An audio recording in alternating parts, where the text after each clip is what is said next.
Vamos a hoy entonces comenzar con la lección número 7 de Josué.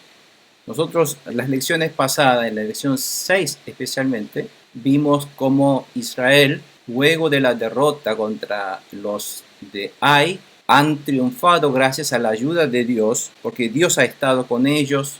Por lo tanto, de acuerdo a la palabra de Dios, ellos se arrepintieron, encontraron cuáles eran sus fallas, el de desobedecer la palabra de Dios, por ser arrogantes, pero se dieron cuenta inmediatamente de sus errores y ahora Dios los ha perdonado y están entonces con ellos. Hemos visto entonces cómo las ciudades de Jericó y la ciudad de Ai han sido conquistados con la ayuda de Dios.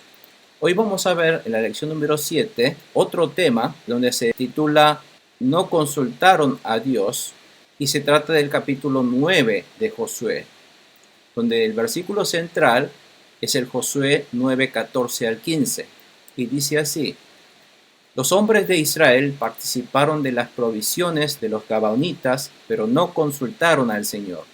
Entonces Josué hizo con ellos un tratado de ayuda mutua y se comprometió a perdonarles la vida. Y los jefes israelitas ratificaron el tratado. Bueno, vamos a otra vez ver en estos próximos sucesos qué es lo que hicieron los israelitas y cuál fueron las voluntades de Dios. La primera parte, porque se divide en dos partes, y la primera parte se subtitula Israel engañado por los gabaonitas, y se trata de los versículos 1 al 15. La pregunta número 1 dice: ¿cómo fue la reacción de los reyes de los pueblos cananeos al escuchar la noticia de la destrucción de las ciudades de Jericó y de Ai? ¿Cómo habrían sido entonces sus fuerzas militares y el ánimo de estos pueblos? Bueno, el versículo 1 del capítulo 9 dice: había reyes que vivían en el lado occidental del Jordán, o sea, en el lado oeste es donde están ellos ahora en este momento, porque ya cruzaron el Jordán.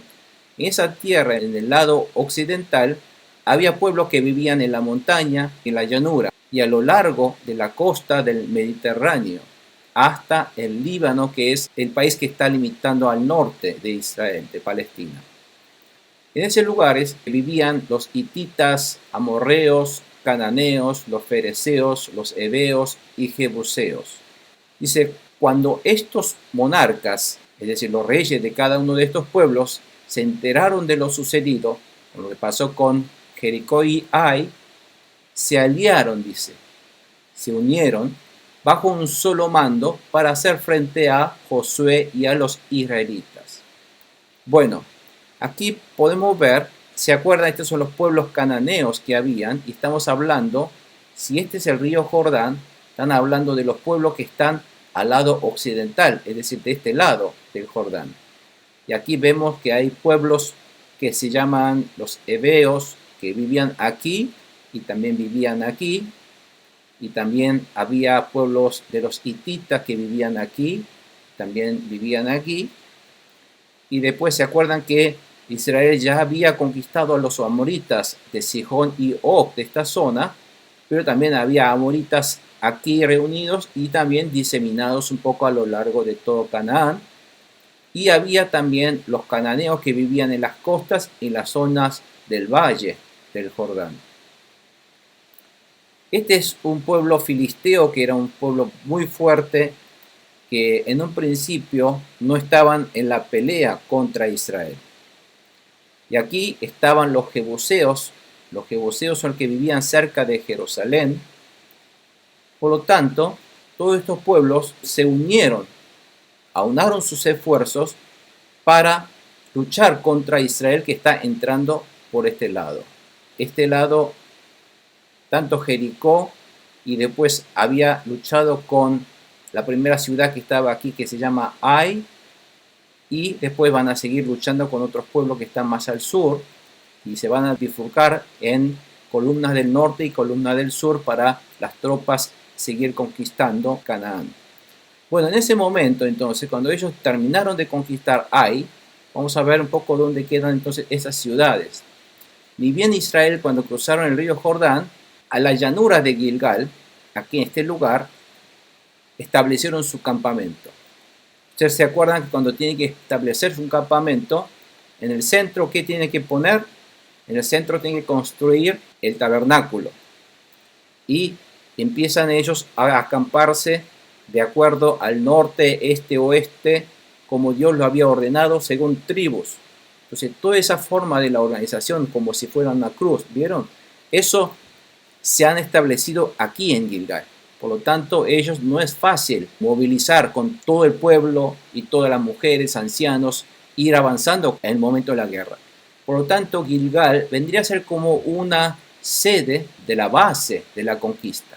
O sea que siempre el ejército ataca ciudades, después regresa a Gilgal, donde es la base de ellos.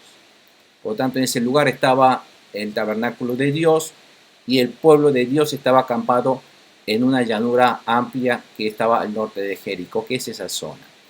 Pero como podrán ver, Jericó ya ha sido conquistado y luego habían dos caminos que pueden dirigirse hacia este lado, hacia Jerusalén, u otro camino que llevarían por este lado, y por ese lado encontraban este pueblo Ai que estaba en las montañas, y entonces Israel también ya los ha conquistado. Tanto Ai como Betel entonces también fueron conquistados porque ellos se habían aunado sus esfuerzos. Pero ahora, entonces en el camino, en el avance de Israel, ¿quiénes estaban? Había un pueblito que se llama Gabaón aquí. Ese es el pueblo que está tratándose del tema de hoy. Estos gabaonitas eran los próximos a ser atacados. Y bueno, vamos a ver qué es lo que pasó entonces. Como podrán ver, estos reyes que se habían aunado, excepto los jerjeseos, fíjense que los jerjeseos son los que están aquí, pero excepto los jerjeseos, porque aquí dicen los hititas, amorreos, cananeos, fereceos, heveos y jebuseos, pero no están los jerjeseos. Es decir, excepto este pueblo que está aquí, todos los demás se unieron para luchar contra Israel. Entonces, aquí podemos ver que, excepto los jerjeseos, todos los demás pueblos se unieron dispuestos a luchar juntos, aunando esfuerzos contra Israel. Entonces, ¿cómo sería? ¿Cómo habrían sido entonces sus fuerzas militares? Las fuerzas militares eran poderosas, porque antes Israel tenía que enfrentar pueblo por pueblo. Si bien cada pueblo tenían 10.000, 12.000 personas, al reunirse todos ellos, se formaba una gran fuerza militar. Es decir, la fuerza militar que deberán enfrentar ellos ya ahora no es como antes. Hay una gran barrera. Se hicieron fuertes. Y además, por tener todas esas fuerzas militares unidas, el ánimo de esta gente estaban dispuestos a luchar y estaban a toda costa enfrentar a Israel y eliminar para que ellos no los atacasen. ¿Por qué?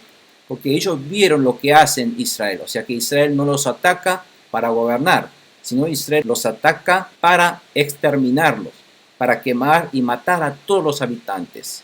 Entonces ese exterminio les trajo pánico a este pueblo y empezaron a juntarse todos y tratar de enfrentar.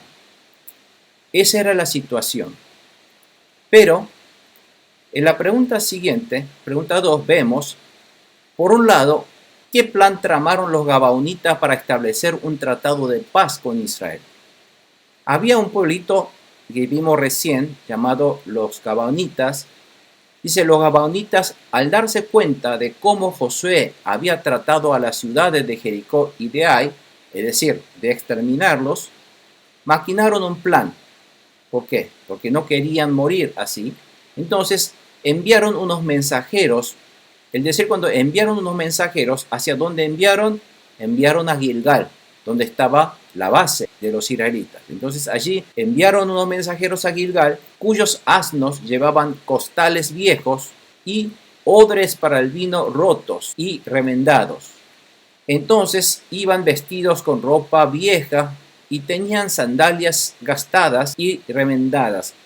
Y el pan que llevaban para comer estaba duro y hecho migas, dice aquí en la Nueva Versión Internacional, pero la Reina Valera dice que este pan estaba duro y mohoso. Es decir, para hacer parecer que pasó mucho tiempo, lo hicieron duro, se lo secaron y estaba lleno también de hongos. Con este estado ellos fueron al campamento de Gilgal, donde estaba Josué, y les dijeron a él y a los israelitas, decían: venimos de un país muy lejano, queremos hacer un tratado con ustedes. Estos gabaonitas, como ustedes habrán visto en el mapa, en realidad vivían 2 o 3 días de caminata de Gilgal solamente. Ustedes podrán ver en el mapa que ahora le vuelvo a mostrar. Es decir, si estaba Gilgal aquí, Gabaón estaba aquí nomás. Y esto es más o menos, esta distancia es de unos 2 o máximo de 3 días de caminata, nada más. Pero ellos hacían como que vendrían de tierras tan lejanas, como si fuesen de Babilonia o de esos lugares más lejanos, más arriba todavía, de Harán o lugares así. ¿Por qué querían aparentar que venían de lejos? Para aparentar que no son cananeos, porque estaban seguros de que Israel estaba atacando a Canaán. Porque si ellos decían que son cananeos, Israel no iba a perdonar su vida, sino tenía que matarlos. Pero para que ellos no crean que son de Canaán, hicieron ese plan de como que si vinieron de un lugar muy lejano y no de Canaán. Esa era la trama, de no aparentar pueblo de Canaán. Por eso ellos engañaron de esa manera y vinieron en ese estado con ropa vieja y venían sandalias gastadas, con todos los costales viejos y odres de vino rotos y remendados, y hasta con panes duros y con hongos. Así vinieron los gabaonitas. Pero ellos lo que hicieron en realidad mintieron. Mintieron como si vendrían de pueblos lejanos y no de Canaán. ¿Por qué? Porque serían exterminados, pues era un pueblo amorreo. Si nosotros nos fijamos en la segunda Samuel 21:2, este pueblo de los gabaonitas en realidad es una ciudad, es un pequeño pueblo, ciudad de los gabaonitas, que en realidad eran amorreos. Por lo tanto, son los mismos amorreos, el mismo pueblo que fueron conquistados del otro lado del río. Y estos pueblos amorreos en realidad adoraban a ídolos. Por lo tanto, ellos tenían que ser exterminados como Dios mandaba. Porque Dios ordenó a Israel a no hacer ningún pacto con los pueblos cananeos porque debían pagar el precio de sus pecados. ¿Cuál era el precio de sus pecados? De adorar a ídolos, a falsos dioses, por lo cual, por adorar falsos dioses, tenían prácticas religiosas abominables, el de matar a sus hijos quemándolos en el fuego, hacer orgías sexuales en frente de sus estatuas y sacrificar inclusive seres humanos. Entonces, para que no influyan en la vida del pueblo de Dios estas costumbres paganas, porque ellos son capaces de persuadirlos a pecar adorando a otros dioses, como lo ha hecho también a los israelitas en la tierra de Moab, ¿se acuerdan? Con las moabitas. De esa manera estarían traicionando a Dios. Por lo tanto, Dios odia a este tipo de pecado, por lo tanto había ordenado a totalmente conquistarlos, es decir, exterminarlos, que era el juicio de la paga del pecado, que es la muerte. La pregunta 2 siguiente dice: además, ¿con qué mentiras ellos engañaron a Josué y a los israelitas? ¿En qué sentido sus planes son similares a las artimañas de Satanás que ataca a los creyentes? Fíjense lo que dijeron estos gabaonitas cuando vinieron ante Josué en Gilgal. Versículo 7 en adelante dice: los israelitas replicaron: tal vez ustedes son de por acá, y en ese caso no podemos hacer ningún tratado con ustedes, le respondió.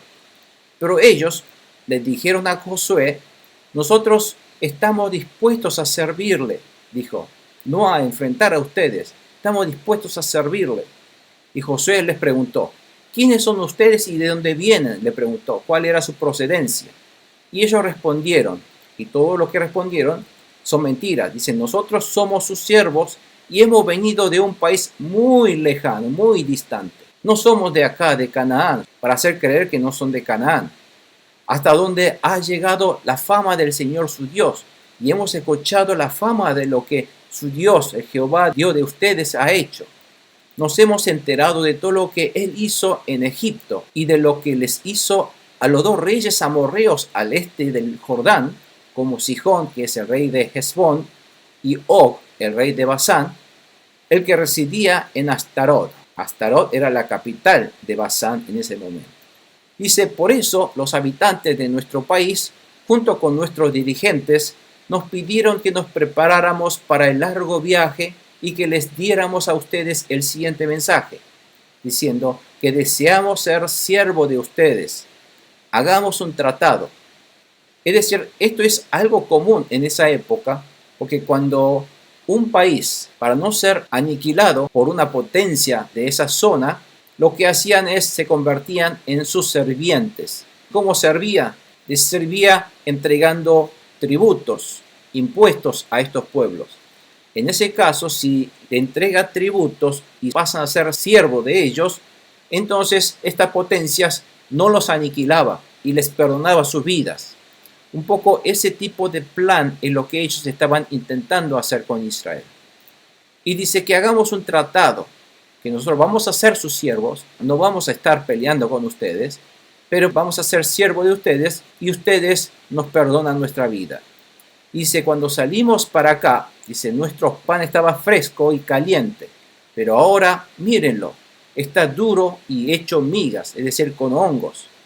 Estos odres estaban nuevecitos y repletos de vino, y ahora, tal como pueden ver, están todos rotos y nuestra ropa y sandalias están gastadas por el largo viaje, decían, como para avalar sus mentiras. En fin, todo eso era mentira, era una astucia para engañar. Si bien ante la sospecha de Israel, ellos astutamente los engañaron mostrando pruebas falsas. Fíjense que cómo estos enemigos engañan a Israel con mentiras. Y esto es un poco la similitud que tiene Satanás con los creyentes. Satanás es tan astuto que hace creer al creyente en sus mentiritas. Y nosotros fácilmente somos engañados por Satanás. Y sabemos que Satanás es el padre de la mentira, como Jesús dijo. Mismo Eva fue engañado por Satanás, porque le dijo, mira, si tú comes de ese fruto de la ciencia del bien y del mal, te vas a ser inteligente, tan inteligente como Dios, que era mentira. Fíjese que siempre Satanás viene con mentiras, viene con falsedades, nos siembra en la mente creencias falsas.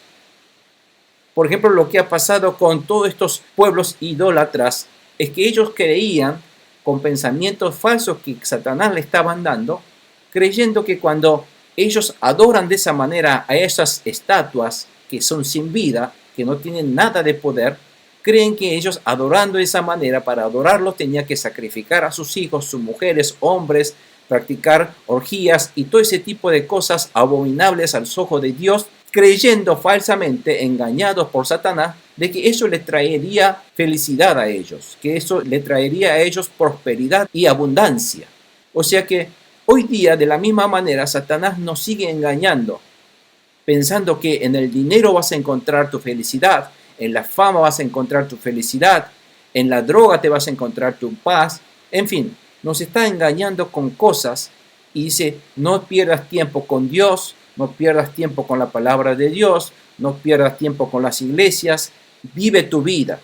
Por eso, sé tú mismo, no deje que lo demás te enseñe, no deje que lo demás influencie sobre tu vida. Ese es el problema de la juventud hoy día. Cada cual quiere ser el rey de su vida. Cada cual quiere ser el dueño y gobernador de su vida. Pero nosotros sabemos que el verdadero dueño y gobernador de nuestra vida es el Dios Jesús, Jesucristo. Jesús tiene que ser el Dios verdadero que nos gobierne, porque de ahí viene la felicidad. Pero les hacen creer a la juventud que siendo tú exitoso en este mundo, la fama, el éxito de este mundo, el dinero, te va a dar felicidad. Y nosotros sabemos que gentes en el mundo que han tenido toda la fama y todo el dinero, como Michael Jackson, como el presidente de Apple, como Steve Jobs, todos esos tipos que son gentes que han tenido todo, no han sido felices por no creer en Jesucristo. Pero hoy día aún Satanás sigue engañando de todas maneras y tratando de persuadir a la juventud, creyendo que la felicidad viene de este mundo. Bueno, de la misma manera, este pueblo también engañó al pueblo de Israel con pruebas falsas.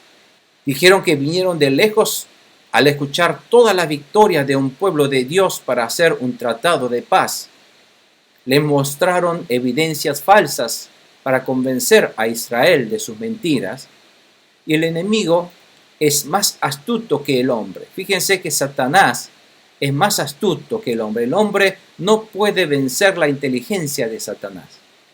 El hombre es fácilmente engañado por Satanás. Por lo tanto, no podemos enfrentar a Satanás con nuestra sabiduría. No hay que usar la sabiduría humana para enfrentar a Satanás, sino la única manera de vencer y de no caer en la tentación y la persuasión de Satanás es fielmente atenerse y obedecer a la palabra de Dios. Si nos atenemos a la palabra de Dios, no vamos a ser engañados, como fue engañado Josué aquí. Porque Dios le dijo, no hagan tratos.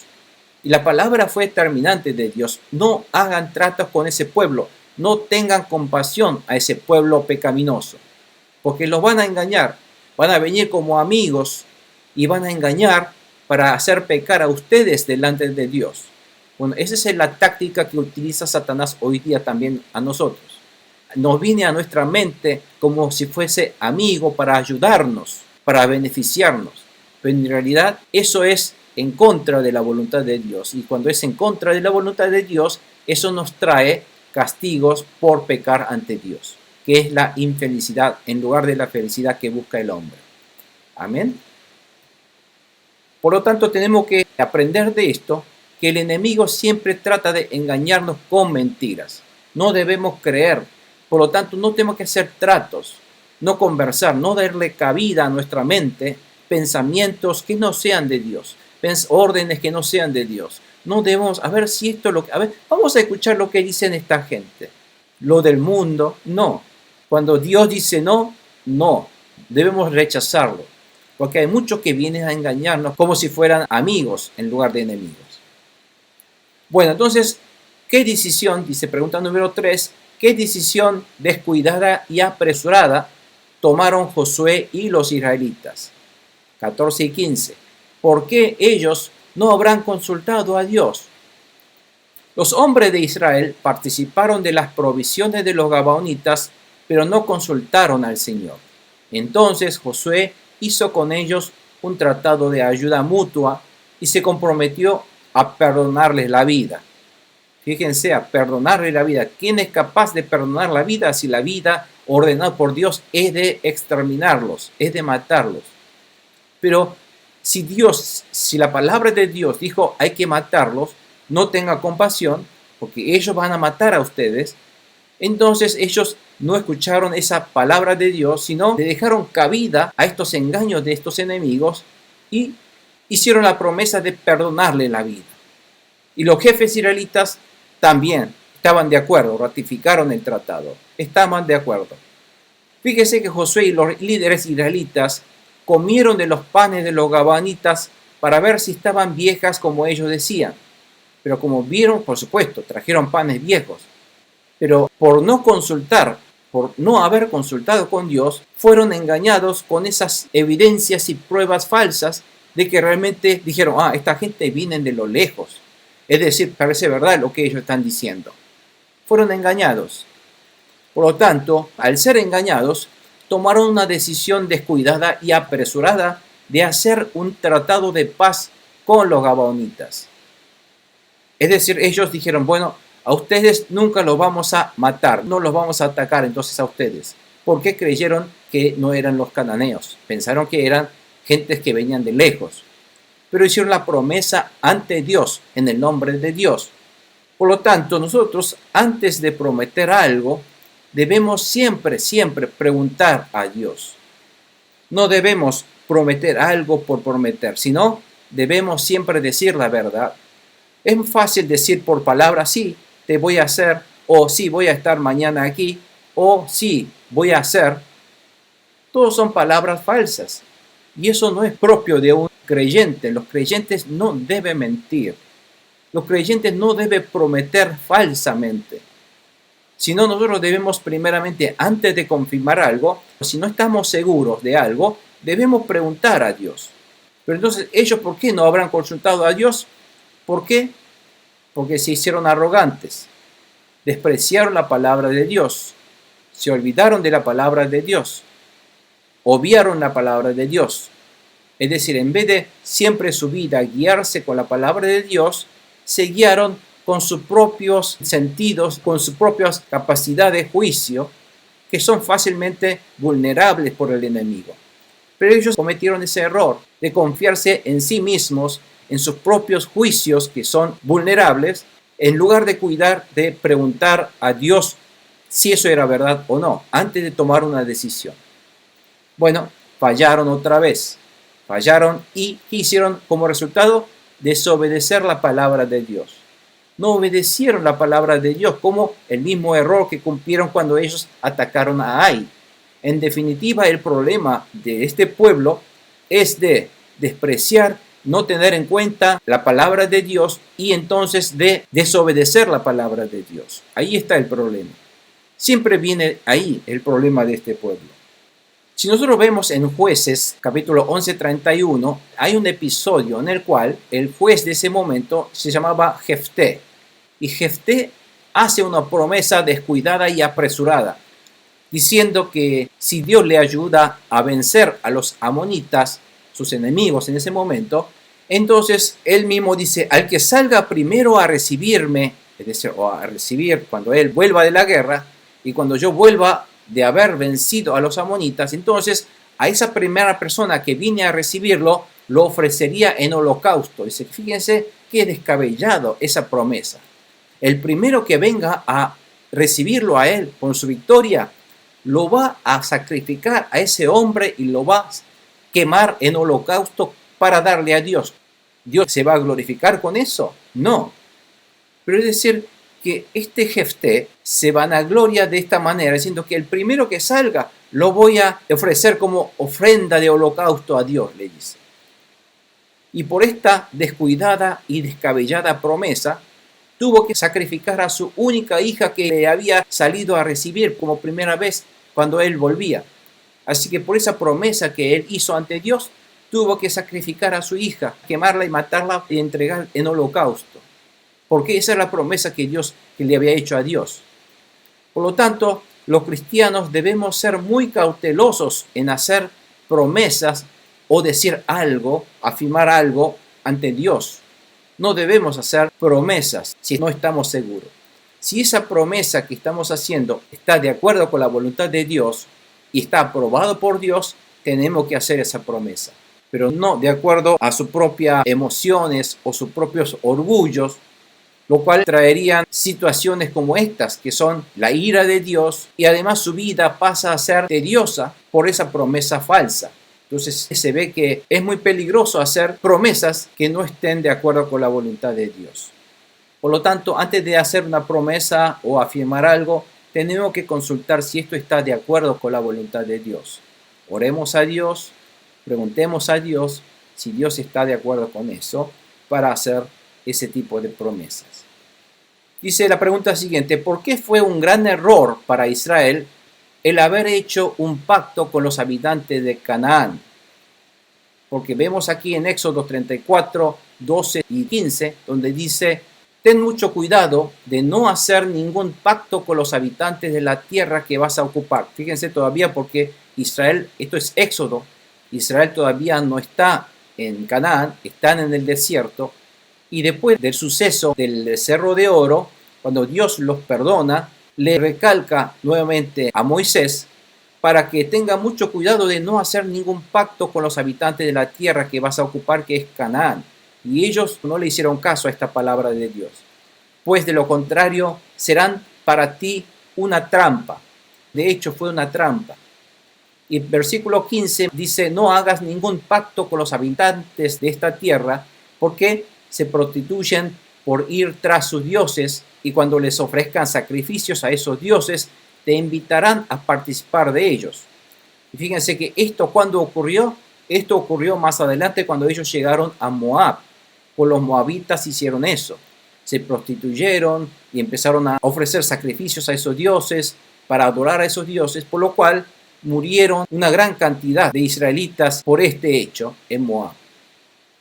Además, en Deuteronomio, que era nuevas enseñanzas de Moisés antes de morir a la nueva generación, también le recalcó diciendo en el Deuteronomio 7:2, dijo: cuando el Señor tu Dios te las haya entregado y tú las hayas derrotado, es decir, la tierra de Canaán, deberás esas ciudades destruirlas por completo.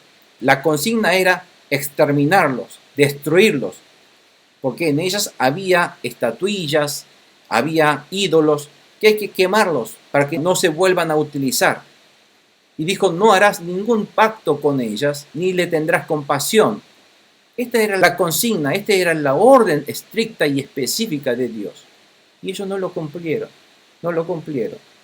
Y la pregunta 4 siguiente dice: ¿qué sufrimiento recibiría Israel a raíz de dicho pacto? Medite acerca de las graves consecuencias que traen las decisiones descuidados y apresurados.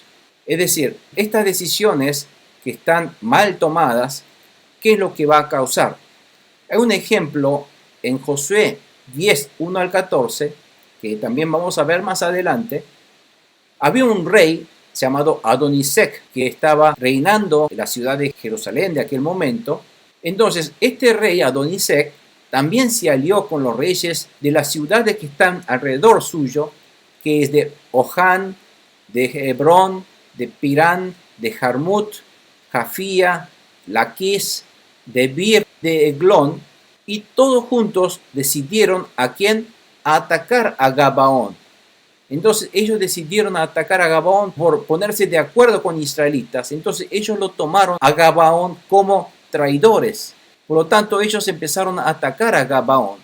Entonces los gabaonitas mandaron mensajeros a Gilgal para pedirle ayuda. Entonces Josué tuvo que salir con todo su ejército para luchar por los gabaonitas. ¿Por qué? Porque habían firmado un tratado de paz, un tratado de ayuda mutua. Fíjense que por este hecho, que es algo que también no está de acuerdo con la voluntad de Dios, porque la voluntad de Dios es de exterminar a los gabaonitas. Pero por esa promesa, él tuvo que otra vez continuamente infringir la palabra de Dios, desobedecer la palabra de Dios en lugar de exterminarlos, tuvo que ir a salvarlos, para lo cual él tuvo que gastar su fuerza militar, tomarse el riesgo y ir a luchar con todo este ejército de ellos. Por lo tanto, habrá habido bajas, habrá perdido sus soldados, en fin, por sus errores, por no cumplir la palabra de Dios, lo que trae son dificultades en su vida y pérdidas. Por lo tanto, esto es la paga del error de Josué por haber hecho el tratado con los gabaonitas. Por este error sigue también influyendo en las historias futuras. Si nosotros vemos en la segunda Samuel 21:1-4, también ya era la época cuando David era el rey. Si leemos todo este versículo, está resumido aquí porque es muy larga. Dice: David tuvo que entregar 7 hijos del rey Saúl, o sea, de la familia de Saúl, a los gabaonitas. ¿Por qué? Porque Saúl en un momento había perseguido y había oprimido, matado a algunos gabaonitas. Entonces los gabaonitas estaban preparados para vengarse con la familia de Saúl. Odiaban a Saúl y a su familia. Entonces cuando Saúl y su hijo Jonathan murió, y los gabaonitas entonces se acercaron a David, y David le dijo: ¿qué puedo hacer para ustedes? Porque saben que los ancestros de David, desde la época de Josué, tenían un tratado de paz con los gabaonitas, tenían que ayudarlos. Por lo tanto, David le preguntó a los gabaonitas: ¿qué puedo hacer para ayudarlos? Y entonces los gabaonitas le pidieron que le entregara a los hijos de Saúl, que todavía había 7 hijos del rey Saúl. Entonces David tuvo que entregar, por la promesa que había hecho sus antepasados, Josué y sus jefes de las tribus, tuvo que entregar a los 7 hijos del rey Saúl a los gabaonitas para que lo ahorcaran, para vengarse por la persecución y la opresión que ellos habían recibido por parte del rey Saúl. Fíjese entonces, todo ese error va afectando a sus generaciones futuras negativamente. Por lo tanto, cada uno de los pasos que damos nosotros tenemos que prestar mucha atención para hacer la voluntad de Dios y no cometer errores de este tipo. Por lo tanto, la palabra de hoy nos da una gran enseñanza. Hagamos lo que hagamos, no tomemos decisiones por nuestra cuenta. sino preguntemos a Dios, oremos a Dios y esperemos con paciencia la respuesta de Dios para dar el paso correcto y no un paso apresurado y equivocado como lo que hizo Josué, porque eso trae efectos negativos no solo a él, sino a todas sus generaciones futuras de Israel. Fíjense, estos gabaonitas eran pueblos que luego van a estar siempre persuadiendo para que la gente de Israel crean y adoren a los ídolos.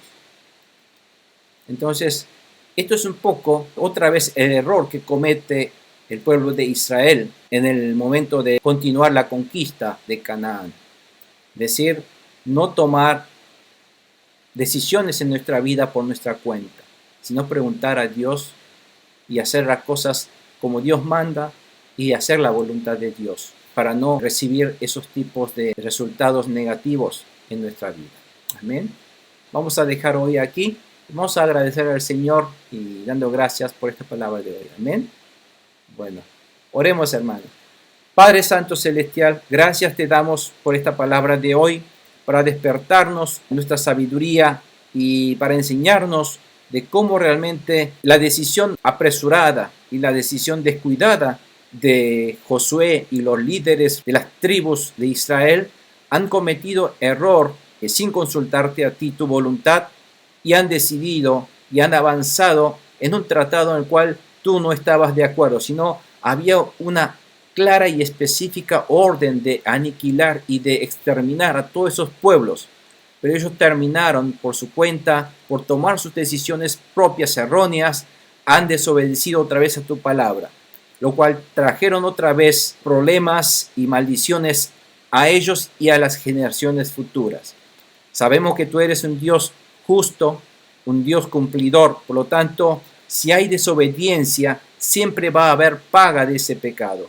Por lo tanto, ayúdanos a través de consultarte, a través de nuestras oraciones al Espíritu Santo de Dios, para que no tomemos decisiones erróneas en nuestra vida, sino que tomemos decisiones correctas acorde a tu voluntad, Señor. Enséñanos, ayúdanos a tener paciencia y esperar de tu palabra y de tu respuesta. Gracias, Señor, te damos por esta palabra de hoy y bendícenos para que podamos más adelante también continuar con la próxima lección y seguir avanzando como tu pueblo sin cometer errores en nuestra conquista espiritual contra nuestros enemigos espirituales. En el nombre de Jesús, bendigo a todos tus siervos y a todo tu pueblo, en el nombre de Jesús, que estén decididos a aceptar y a obedecer esta palabra en sus vidas para que reciban esa bendición que tú tienes preparado para ellos. En el nombre de Jesús, los bendigo y te doy las gracias. Amén. Amén, Señor.